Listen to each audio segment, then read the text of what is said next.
Muy buenas tardes, mi nombre es Yamil Antonio García Salazar, soy estudiante de la Benemérita Universidad Autónoma de Puebla, de la Facultad de Ingeniería, de la carrera Ingeniería Mecánica y Eléctrica.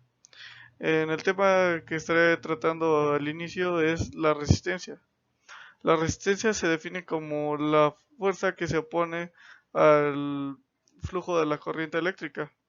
Nosotros sabemos por conceptos básicos como ley de Ohm que cuando se conecta a una fuente de voltaje a través de un conductor, en esta fluye una corriente eléctrica.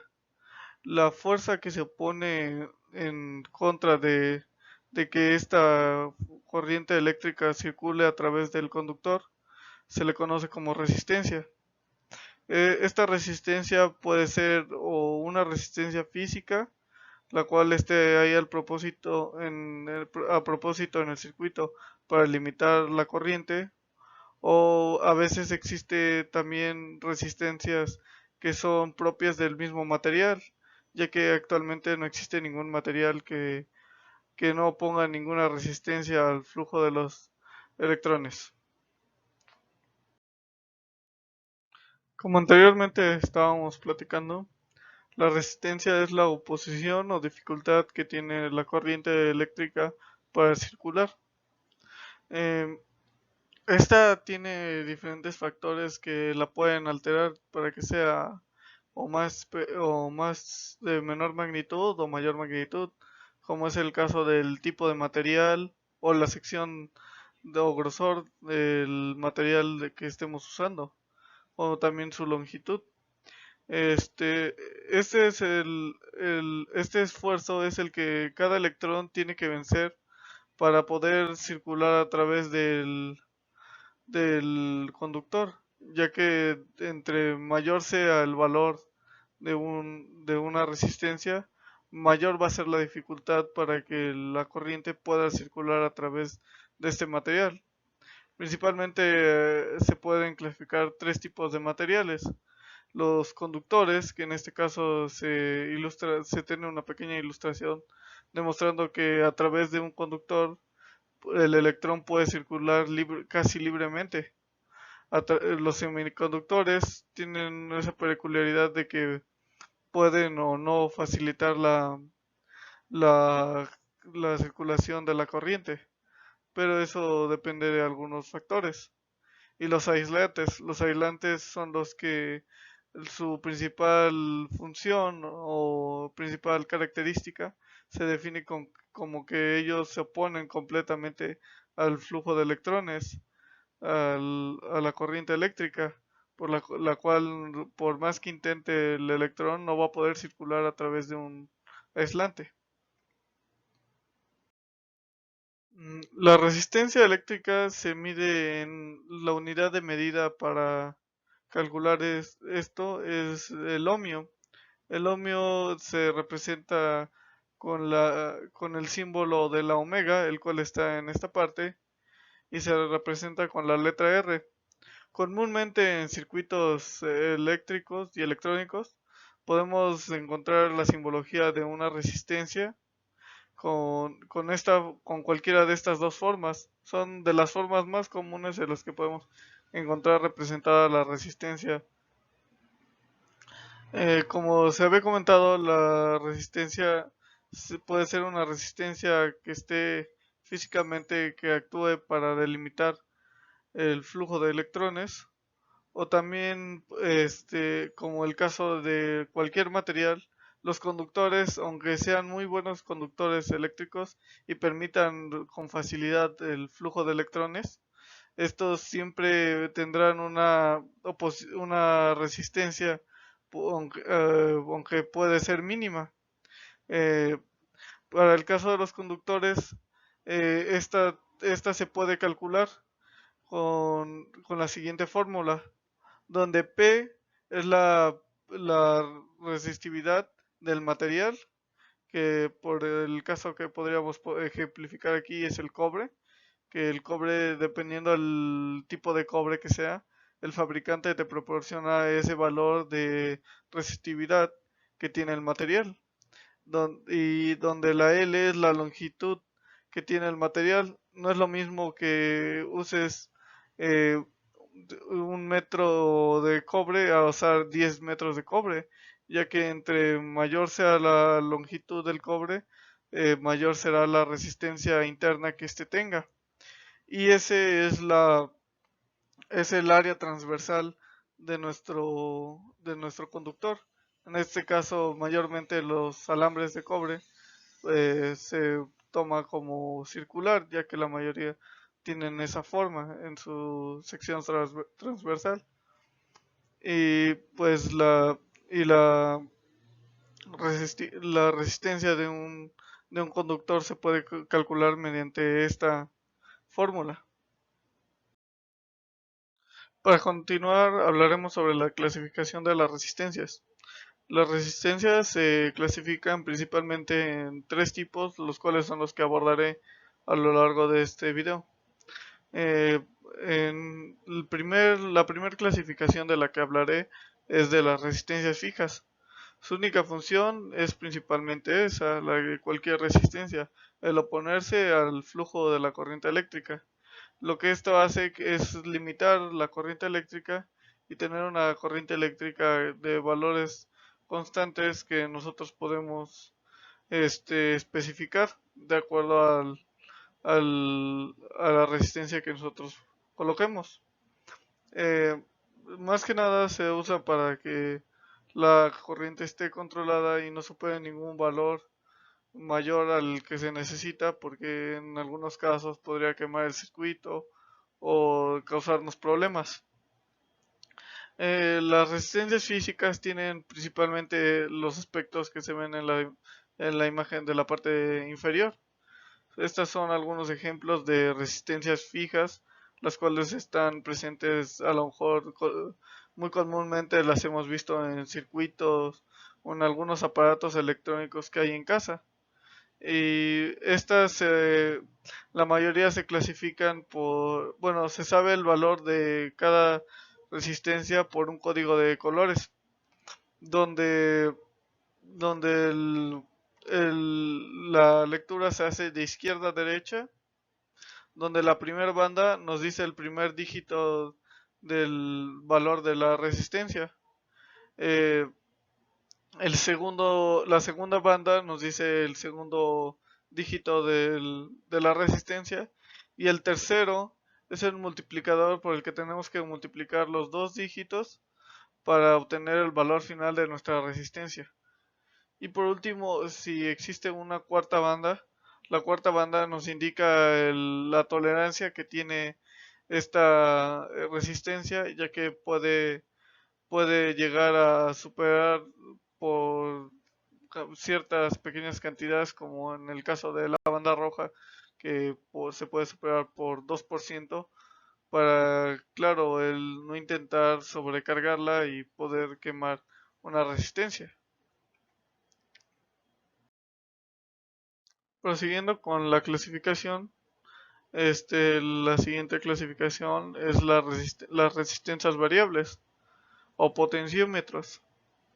Estas son más que nada resistencias que se puede variar la magnitud de la resistencia, ya que no en todos los casos solo se necesita una resistencia que sea estática y no se pueda mover. En algunos casos se necesitan en circuitos en los que se necesita variar este valor para tener o más o menos corriente, que es lo que nos permite tener un mayor control del flujo de corriente eléctrica dentro de nuestro circuito.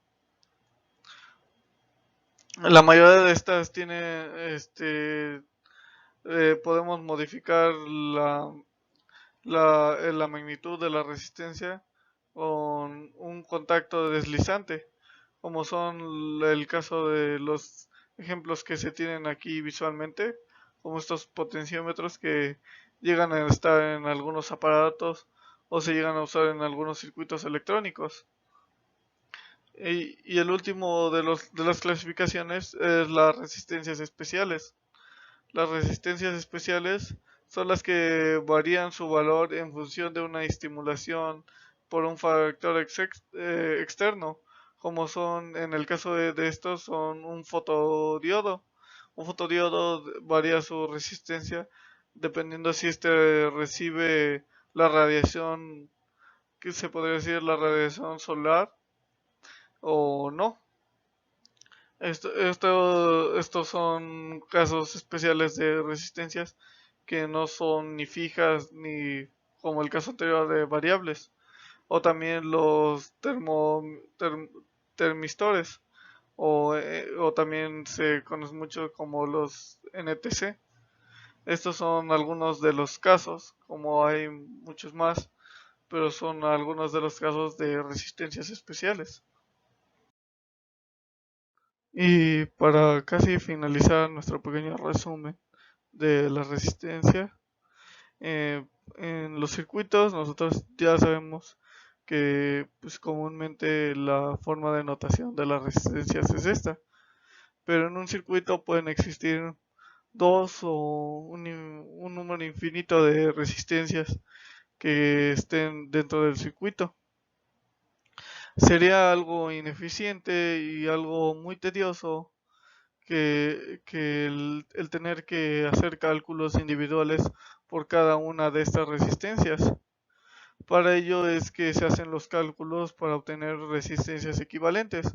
Una resistencia equivalente no es nada más que una resistencia que simplifica o simboliza lo que puede ser una, dos o más resistencias.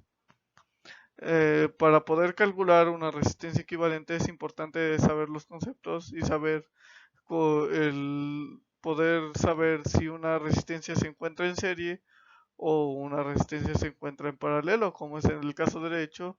En el caso izquierdo tenemos aquí una resistencia en serie. Para el cálculo de una resistencia en serie, nosotros sabemos que la fórmula está dada por la resistencia equivalente es igual a la suma de las magnitud de todas las resistencias que se encuentren en serie, como es este caso, que son tres resistencias, las tres podemos observar fácilmente que se encuentran en serie. Entonces la resistencia equivalente, lo único que se tendría que hacer para obtener su valor sería sumar el valor de cada una de las resistencias. Para el caso de las resistencias en serie, como es el caso derecho, nosotros observamos que el nodo comparte terminales con cada una de las resistencias.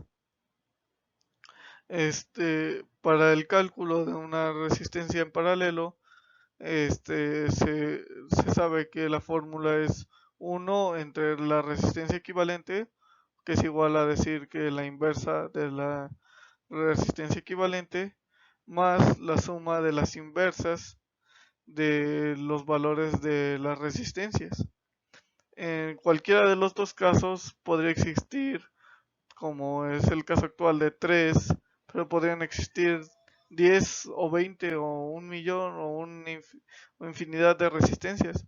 Pero pues por obvias razones es más fácil el calcular todos los valores como podrían ser por ley de Ohm, de voltaje, resistencia, potencia, de una sola resistencia equivalente que simplifica y que valoriza todo el circuito al hacerlo individualmente por cada una. Para ello se usan estas fórmulas donde se obtiene una resistencia equivalente, que es la que nos sirve para simbolizar todo el sistema de una serie de una serie de resistencias o unas resistencias en paralelo, sencillamente. Para finalizar con este pequeño tema de resistencia, veremos tres ejemplos sencillos de problemas de resistencia. El siguiente problema dice lo siguiente: el cobre de un alambre de 10 metros tiene una resistividad de 0.045 ohmios por milímetros cuadrados sobre metro a 20 grados centígrados, el cual tiene un radio de 0.5 centímetros. Calcule su resistencia del alambre. nosotros sabemos de nuestra fórmula para el cálculo de resistencia en un conductor, que la resistencia va a ser igual a la resistividad que tenga el material, que en este caso es cobre. Este valor casi comúnmente se nos da por el fabricante de dicho conductor. Después es igual al producto por la distancia que tenga este conductor sobre el área transversal, que en este caso, al ser un alambre circular, tiene un radio de 0.00 milímetros. Y como se nos está solicitando el área, nosotros sabemos que el área es igual a pi por el radio, que fue este valor de 0.05 milímetros, y este valor al cuadrado. Realizando la operación obtenemos que se tiene un valor de 1800 ohmios, lo cual con esto nos damos cuenta que entre mayor sea la distancia que tenga un, un cable, mayor será la resistencia interna que tenga este material. Por eso es que esta es una de las razones por las cuales cuando se requieren eh, conductores para grandes distancias, para compensar y tener menos resistencia del material, que al final de cuentas una resistencia muy alta se convierte, comúnmente se conoce como pérdidas por calor, por efecto Joule, y esto se compensa en vez de teniendo una longitud muy grande, que en este caso está en el denominador. En el denominador tenemos un área, teniendo un área haciendo más grande, haciendo más grueso nuestro conductor, tendremos una menor resistencia, que es lo más idóneo para que nuestro conductor sea trabajado de la mejor forma y no tengamos pérdidas de energía. También es importante hablar de que en este caso se especifica que esta es la resistividad que se tiene a 20 grados centígrados, ya que puede haber casos en el que el conductor pueda estar a 40 o 50 grados centígrados, y nosotros sabemos que al haber mayor temperatura la resistencia es mayor, así que a mayor temperatura este valor tiene que ser por por axiomáticamente tiene que ser un valor mayor, porque el calor se refleja como una mayor resistencia al flujo de electrones. Y bueno, esto sería para finalizar nuestro ejemplo número uno. Ahora, en nuestro ejemplo número 2 se nos pide que calcule la resistencia equivalente de las terminales A y B. Lo primero que podemos observar es que tenemos 6 resistencias, de las cuales podemos observar fácilmente que en el lado derecho tenemos tanto la resistencia 6, 5 y 4. Estas tres resistencias se encuentran en serie, por lo cual lo más fácil es primero el resolver estas tres resistencias que se encuentran en serie, que es con lo que iniciaremos. A la nueva resistencia que va a sustituir las tres resistencias que teníamos en este lado, que estaban en serie, se le llamará resistencia 7. La resistencia 7 será igual, como es una resistencia que se encuentra en serie, sabemos que únicamente es la suma algebraica de las tres resistencias. Sustituyendo los valores y haciendo la suma, obtenemos que la resistencia 7 es igual a 40 ohmios. Por lo tanto, y reescribiendo nuestro diagrama, nosotros vemos que nuestro circuito, ahora el siguiente paso a realizar sería el observar que la resistencia 2 se encuentra en serie con la resistencia número 7 que acabamos de calcular. Por lo tanto, lo siguiente que haremos para reducir nuestro circuito será hacer el cálculo de la resistencia 2 con la resistencia 7 en paralelo. Bueno, como hablamos, La resistencia 2 y resistencia 7 se encontraban en paralelo. Por lo tanto, esas dos resistencias hay que sustituirlas en nuestra fórmula de resistencias en paralelo, de lo cual obtenemos y a la cual ahora nombraremos como R8 a la resistencia equivalente a esas dos resistencias. Sustituyendo las dos resistencias en paralelo, obtenemos la siguiente expresión. La inversa de la suma de las inversas de 60 ohmios más 40 ohmios es igual a 24 ohmios, que es el valor de nuestra nueva resistencia 8. Al realizar de nuevo nuestro diagrama, observamos que únicamente ya tenemos tres resistencias, que las cuales las tres están en serie. Por lo tanto, la resistencia que obtengamos va a ser nuestra resistencia equivalente, que se representará a todo nuestro circuito que anteriormente teníamos en un inicio. Para nuestra fórmula de resistencias en serie, sabemos que la resistencia va a ser igual, en este caso la llamamos resistencia equivalente, que equivale a todas las resistencias de nuestro circuito inicial, será igual a la suma algebraica de la resistencia 1 más la nueva resistencia 8 más la resistencia 3, que nos da un valor igual a 36 ohmios, que esa será nuestra resistencia equivalente de todo nuestro circuito. Y para finalizar nuestro tema de resistencia, veremos el ejemplo número 3, en el cual se nos pide que calculemos la resistencia equivalente de las terminales A a B. Cual vemos aquí la terminal A y la terminal B. Entonces hay que resolver todo este circuito. Lo primero que observamos es que tenemos un circuito que tiene un número total de 7 resistencias. Lo primero que podemos observar simplemente es que tanto la resistencia 4 como la resistencia 5 se encuentran en serie, lo cual nos lleva a nuestra fórmula de resistencias en serie, que no es nada más que una suma algebraica de valores. Ya que la resistencia 4 y la resistencia 5 se encontraban en serie, obtenemos la nueva resistencia que nombraremos como resistencia 8, que va a ser igual a la suma de la resistencia 4 más la resistencia 5. Sustituyendo sus valores era de 2 ohmios y 4 ohmios respectivamente. La resistencia 8 tendrá el nuevo valor de 6 ohmios. Ahora observemos que al resolver esas dos resistencias, podemos observar que hay dos pares de resistencias que se encuentran en paralelo.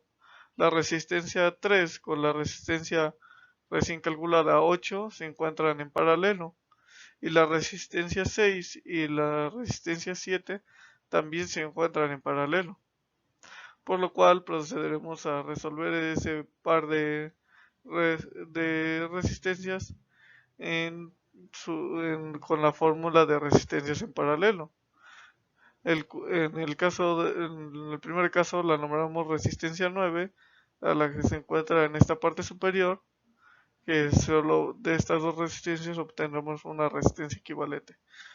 Sustituyendo en la fórmula de resistencias equivalentes, obtenemos la siguiente expresión, y nuestra nueva resistencia 9 tiene el valor de 2.4 ohmios.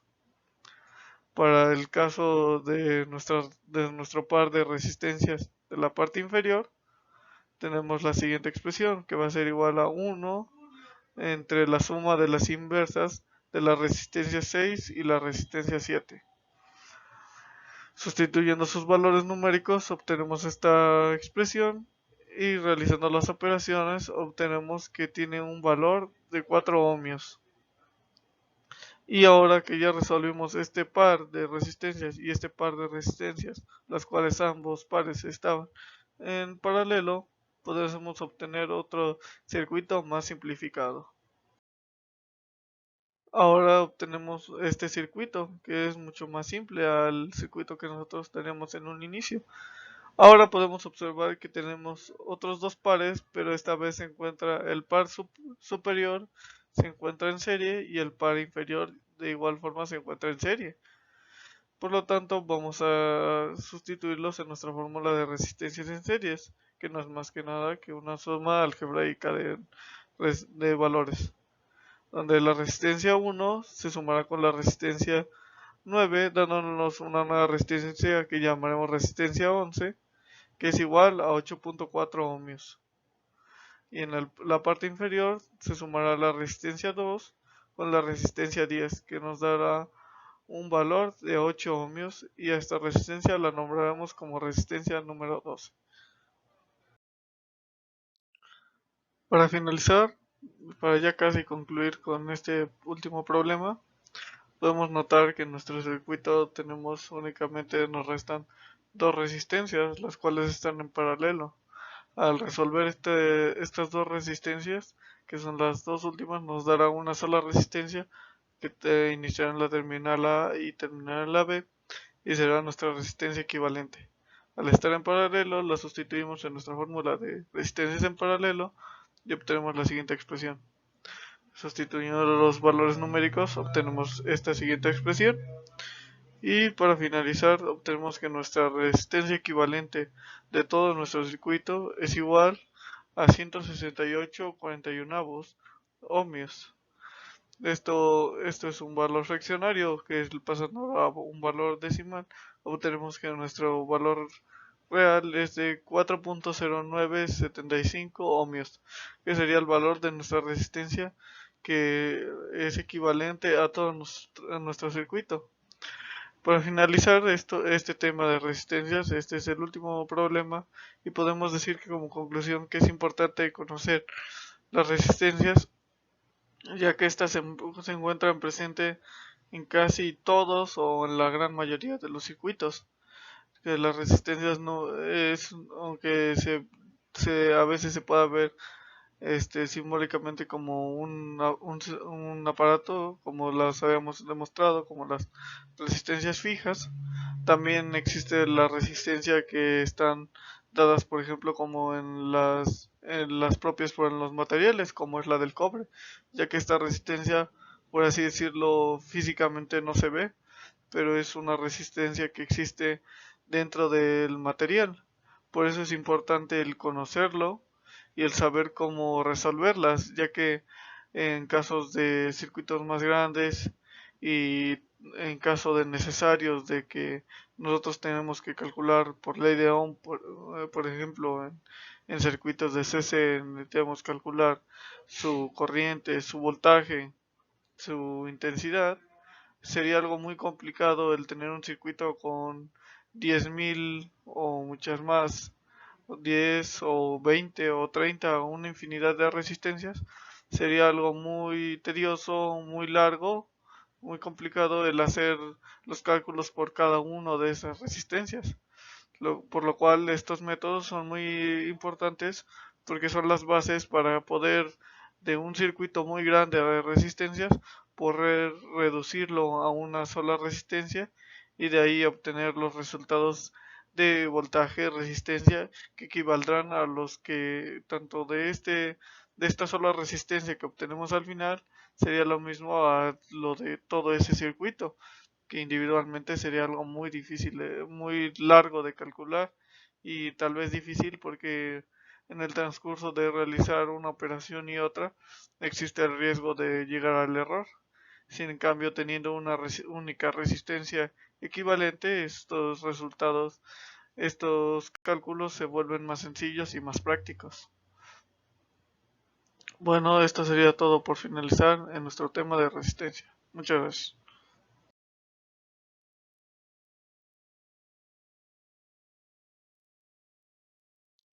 Para proseguir con el tema, hablaremos de los capacitores. Los capacitores, para definirlos de forma general, son almacenadores de energía. La principal característica y que la cual los diferencia a un capacitor es que, por ejemplo, se podría decir que un capacitor es lo mismo que una batería, ya que los dos buscan almacenar energía, pero no es así, ya que un capacitor tiene la principal característica, que es que éste puede almacenar y descargar de forma rápida la carga eléctrica que éste almacene. Esta función es muy importante en circuitos electrónicos, ya que muchas veces el suministro de energía no es constante y, y en circuitos más delicados, por así decirlo, como lo son placas madres de computadoras y diversos circuitos, si estos en algún momento dejan de recibir la corriente eléctrica, se podrían ver dañados o afectados. La función de un dispositivo como lo es un capacitor es que tenga la capacidad de almacenar cierta carga eléctrica y que ésta en caso de tener bajones en el suministro pueda seguir suministrando de forma constante esta energía y nuestro circuito no se ve afectado por esta ineficiencia que se tenga. Un capacitor, su funcionamiento fundamental parte de la botella de Leydig. Si gusta, la botella de Leydig lo describe como lo que principalmente es un capacitor, son placas placas que están separadas por un dieléctrico, en la cual se almacenan cargas eléctricas, las cuales son utilizadas en el circuito eléctrico o electrónico. A continuación hablaremos de una de las clasificaciones que tienen los capacitores. Los capacitores tienen una clasificación que es los cerámicos. Un capacitor cerámico tiene su capacitancia, que es la unidad de medida que se tiene en un capacitor, que es la que mide la capacidad que tiene este de almacenar cargas eléctricas. Es de ronda entre un nanorafaradio hasta un microfaradio, aunque hay algunos que llegan a alcanzar valores de 100 microfaradios. Este tipo de condensador llega a tener una constante dieléctrica que que es muy buena y que ayuda a que es hasta 50.000 veces más grande que la del vacío. Esto ayuda a que nuestro capacitor tenga una mejor capacitancia y pueda almacenar cargas que son relativamente muy grandes claro, para el tamaño que estos tienen, ya que como se muestra en esta imagen, son los que comúnmente conocemos como lenteja, se conoce como lenteja, ya que estos están presentes en muchísimos aparatos y circuitos electrónicos. La forma de notación en circuitos, principalmente de los capacitores, es de esta forma. Es como dos placas, que es la demostración de que son placas separadas en medio sería un dieléctrico y placa con placa. Dada como ya habíamos hablado, su alta constante dieléctrica, ofrecen una capacitancia relativamente alta al tamaño que son, ya que por lo que ya hablamos su capacitancia ronda entre un nanofaradio a un microfaradio, pero son muy eficientes para circuitos y aparatos pequeños.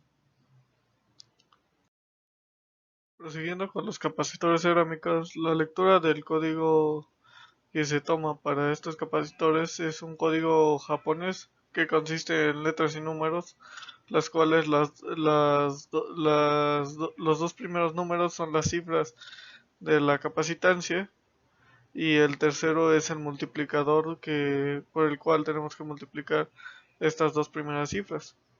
La clasificación de los cerámicos de los capacitores cerámicos se puede dividir principalmente en tres: los clase 1 negativo, positivo, 0 NPO, los clase 2 XR7 y los clase 3 Z5U.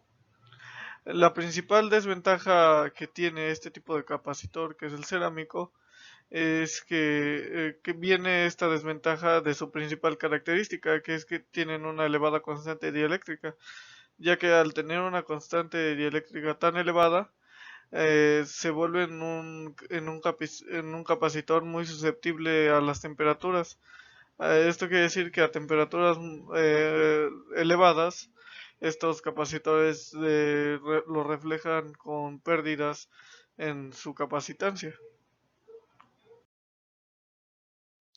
El siguiente clasificación que hablaremos de los capacitores, proseguiremos con los capacitores plásticos.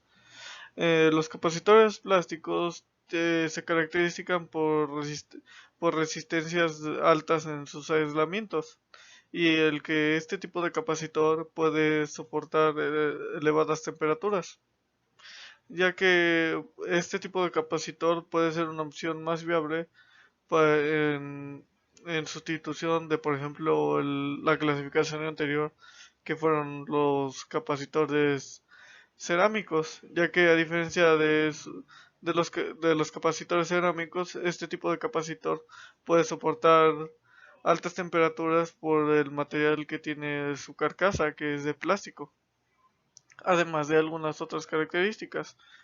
Según el tipo de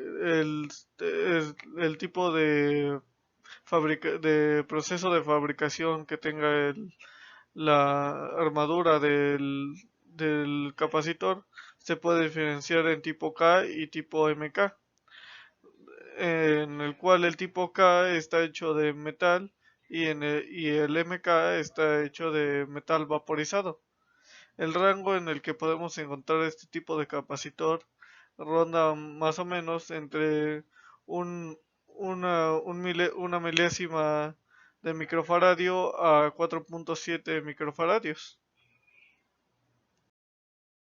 Dentro de los capacitores plásticos se encuentra el condensador de mica, el cual es uno de los capacitores más usados, ya que es un condensador muy confiable y de alta precisión, donde la mica se usa como dieléctrico para almacenar la carga eléctrica. Son condensadores que tienen muy bajas pérdidas de carga, lo cual los hace muy útiles cuando se requieren altas frecuencias y que su valor no cambie mucho con el tiempo, ya que bajones o fallas en el suministro que tenga un circuito pueden afectar a demás componentes que pueden ser más delicados. La mica es un mineral de silicato que se encuentra en los granitos y otras rocas. Este tipo de capacitor es muy usado y muy confiable y entra dentro de los capacitores plásticos. Y ahora pasaremos a hablar sobre los capacitores electrolíticos. El condensador electrolítico está formado por dos o más placas metálicas separadas por un elemento dieléctrico. Ya sabemos que hablo de dos porque pues un capacitor no está hecho únicamente de dos placas, puede tener una infinidad más de placas, solo es para amplificar. Este tipo de capacitores se utiliza mucho para modular fuentes de alimentación, también como un oscilador o generador de frecuencias.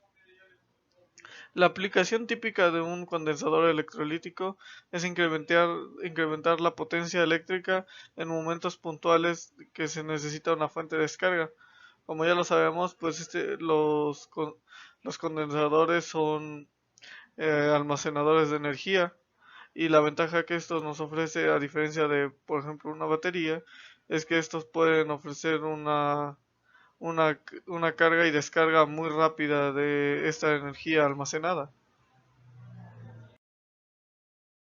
Continuando con los capacitores electrolíticos, el condensador electrolítico, es importante el mencionar que este condensador es un condensador que está polarizado. El decir que está polarizado nos quiere decir que tiene terminales una terminal positiva y negativa, como se indica en esta imagen, donde en este caso el folio positivo es aquí del lado izquierdo Después sigue una película de óxido de aluminio, que es en este caso el dieléctrico que existe. Después un electrolito, que es un líquido con una sal, y el folio negativo. A grandes rasgos, esta es la forma que tiene un capacitor electrolítico. En el caso de muchas bombas, generadores, de este tipo de aparatos demandan una gran cantidad de energía de la compañía suministrada. Esos picos de demanda de energía por parte de la compañía suministradora los penalizan, ya que y estas penalizaciones se ven reflejadas en tarifas más altas. Y las formas más comunes de evitar este tipo de tarifas que pueden ser altas e ineficientes es usar baterías de condensadores. Y en este caso un condensador electrolítico sería el más apto. Continuando, ahora hablaremos del cálculo de la capacitancia. Nosotros sabemos que a grandes rasgos que un capacitor está compuesto por, por placas que se encuentran paralelas separadas por un dieléctrico. En el ejemplo que tenemos aquí se muestra gráficamente cómo sería. Sería donde por la entrada, claro, este tipo de capacitores siempre están unidos por un conductor para que sea un circuito. En el recuadro rosa vemos la placa positiva, en el recuadro azul vemos la placa negativa. Entre ambas placas existe una distancia en la cual se encuentra el dieléctrico y la cual se refleja con la diferencia de potencia. Estas placas tienen un área que es importante para los cálculos y la distancia que existe entre placa y placa es otro valor importante que se necesita conocer para poder calcular la capacitancia.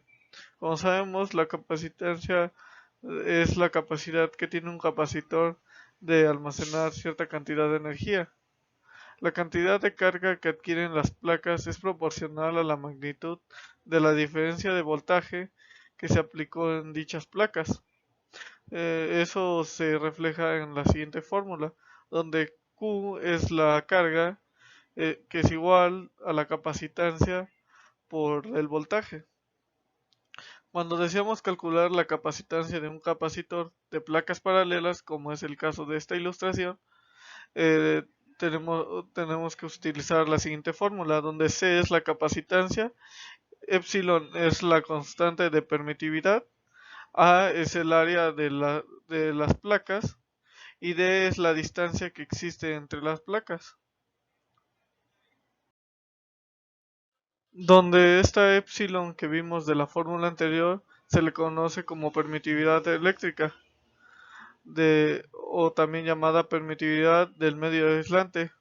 Pero esta misma epsilon tiene una igualdad para poder obtenerla, la cual es la siguiente. La permitividad es igual a la permitividad sub cero, que sería la permitividad de vacío, por la permitividad relativa, que es ese valor depende del tipo de material dieléctrico que se tenga en el capacitor.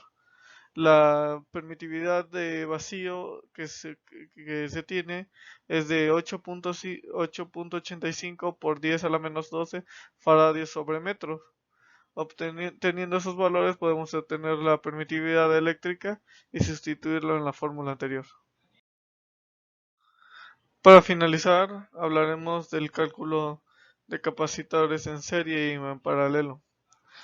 Si los capacitores, todos sabemos que en un circuito pueden existir de 2 a un sinfín de capacitores, pero como se usa, por ejemplo, en el caso más básico que son las resistencias, es algo muy ineficiente el que se mantenga utilizando circuitos que tengan 20 o 30 o un sinfín de resistencias, ya sea en serie o en paralelo.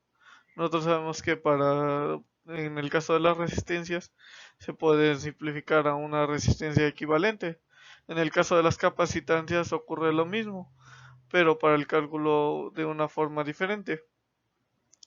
Para el caso de cuando nosotros tenemos uno o más capacitores que se encuentran en serie, la fórmula que se utiliza para obtener la capacitancia equivalente es el inverso de la capacitancia equivalente es igual a la suma de las inversas de las capacitancias que se encuentran en serie,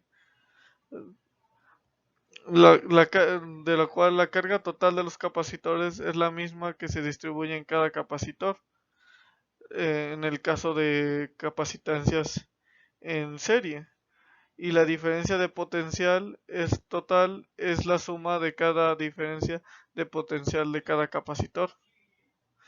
Y en el caso de los capacitores que se encuentran en paralelos, estos se suman de forma sencilla, únicamente cuando se tienen capacitores en paralelo se tienen que sumar uno con otro de forma muy sencilla. No importa si se tienen 10 o una infinidad de capacitores, únicamente se tienen que sumar. La carga, en este caso, que son capacitores en paralelo, la carga total que se obtiene se obtiene sumando cada una de las cargas de los capacitores que están conectados.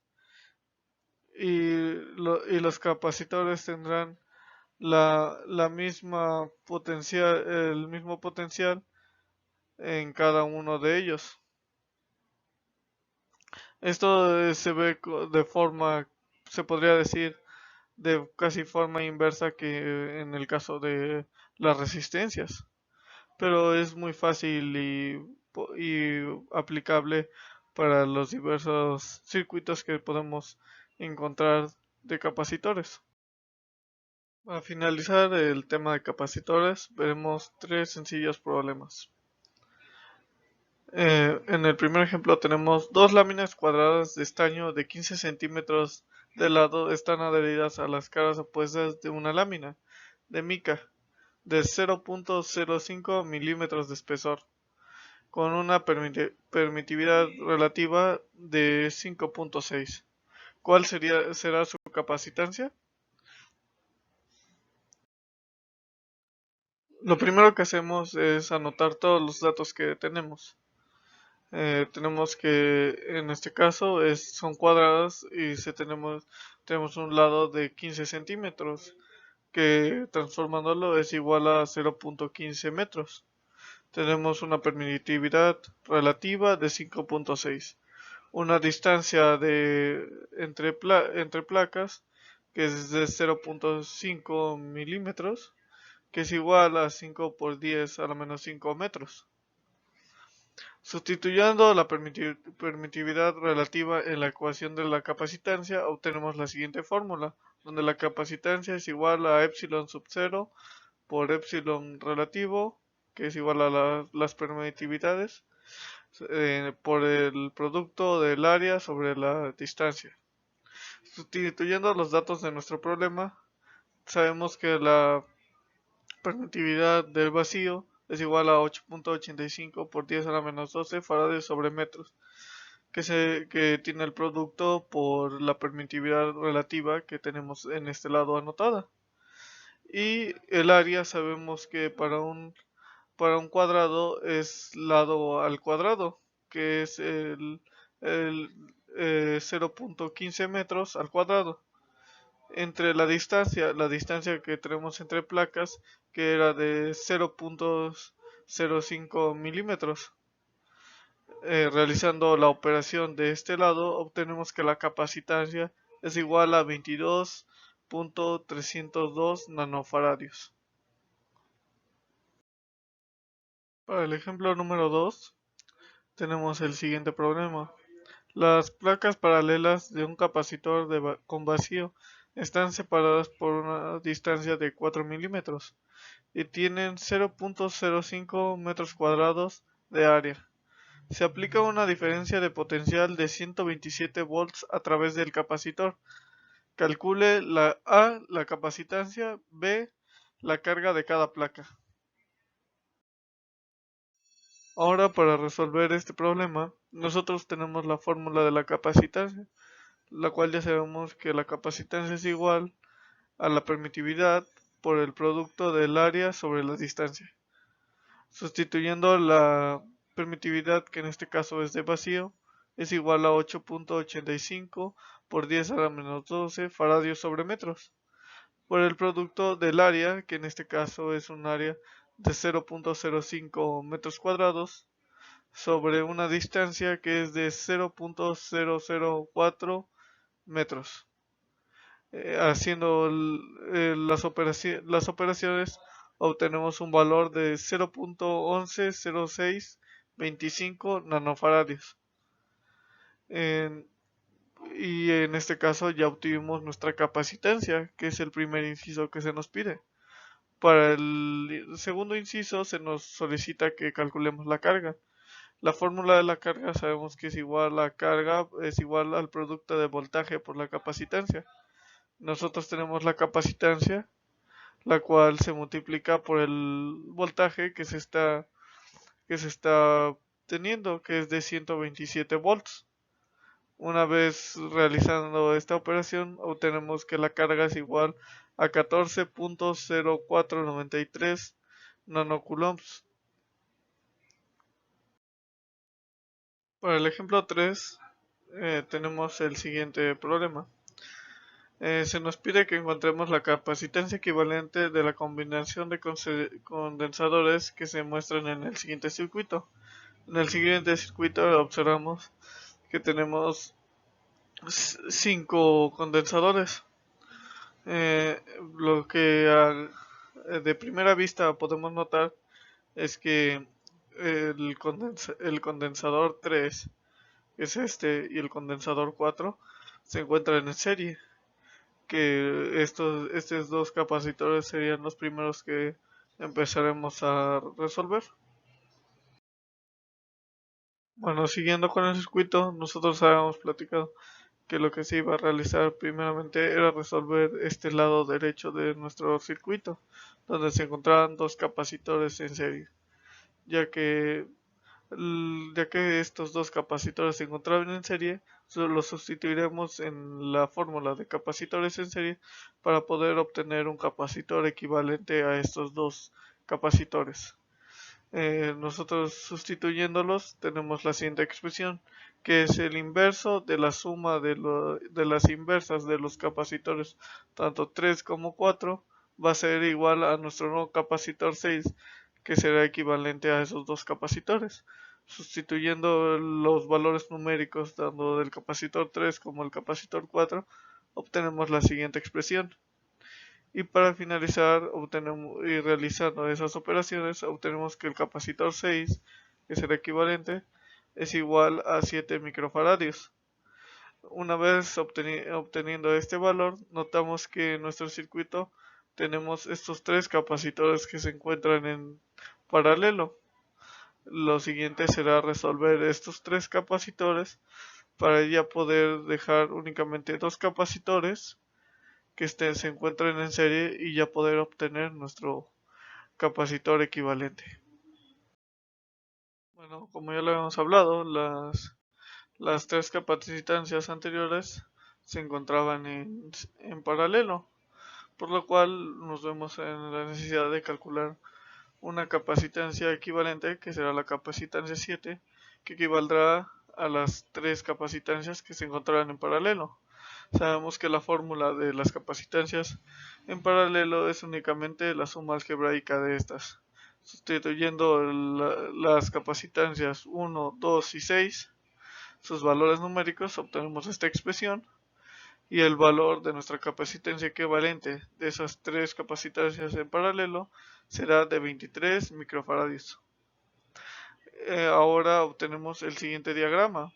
En nuestro diagrama observamos que únicamente ya nos quedan dos capacitancias, que al resolverlas obtenemos nuestra capacitancia equivalente y podremos terminar nuestro circuito. Al tener dos capacitancias en serie, sustituimos en su fórmula de capacitancias en serie y obtenemos la siguiente expresión. Sustituyendo sus valores numéricos, obtenemos la siguiente expresión para nuestra capacitancia equivalente, que será la final, y será de 414,41 de microfaradios, que pasándolo a un valor decimal, sabemos que nuestra capacitancia equivalente y final será de 10,0975 microfaradios. Para finalizar con nuestro tema de capacitancias, notamos que es importante el conocer tanto el cálculo de las capacitancias como calcular la capacitancia, como la carga que tiene cada una de ellas. Es para más que nada conocer más que nada conocer el funcionamiento básico y tener nociones y tener conocimientos más profundos sobre estos dispositivos que están inmersos, en los que estamos inmersos, ya que este tipo de dispositivos se ven en aparatos tan sencillos y tan coloquiales que nosotros día a día conocemos, como son los capacitores en computadoras. Hay una infinidad de capacitores que se usan y el conocer acerca de ellos nos ayudará para poder desarrollarnos de una mejor forma. Además que en los casos de resolución de capacitancias equivalentes, nos sucede algo parecido al caso de las resistencias, ya que en un circuito puede existir una infinidad de capacitancias que pueden estar en serie o paralelo, y conociendo este tipo de cálculos y teniendo unas bases bien sentadas de los conocimientos para poder reducir un circuito, sería algo más sencillo el calcular el voltaje, la resistencia, la intensidad de un solo capacitor, a calcular individualmente estos valores de 10 o una infinidad de capacitores que se encuentran en el circuito. Es por eso que es importante el tener estos conocimientos tan básicos, porque de ello podemos conocer el funcionamiento y saber cómo más o menos va a ser el comportamiento de este tipo de dispositivos que son de muy común uso en los circuitos de hoy en día. Bueno, esto sería todo para concluir. Muchas gracias por ver todo el video.